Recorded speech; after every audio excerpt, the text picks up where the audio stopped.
Hello everyone. This video is taken during my recent trip to Boracay.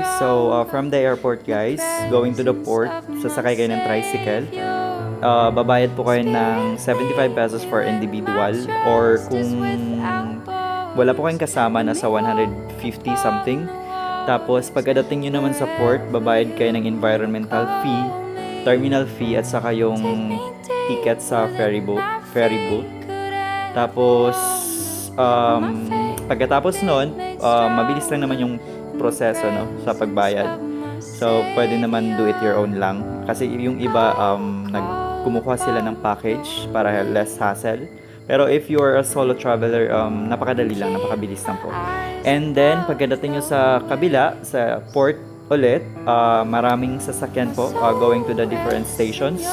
Mura lang din yung pamasahe. Pag individual fare po ay nasa 30. Basta less than 50 siya guys. And yun, napakasulit po pumunta sa Boracay kasi napakaganda niya. And the last part of this video actually was taken sa sa East Coast.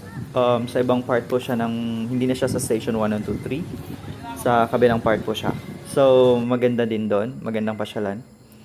And yun lang, pagka naman with regards to the hotels guys, merong mura, merong mahal. Pero yung sa akin kasi medyo budget siya, budget type lang.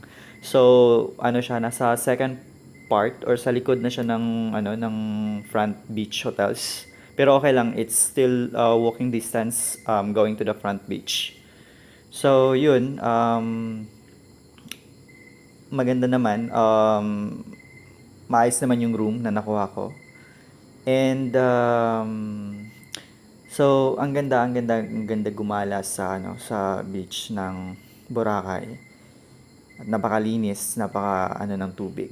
Wala ka talaga makitang mga dumi. So yun, pagka solo traveler ka, kayang-kaya mo yan. Mabilis lang, madali ang pagpunta ng Boracay. So, sana nag-enjoy kayo sa video na to kahit hindi ganoon kaganda yung makuha ko. Yun lang, bye guys!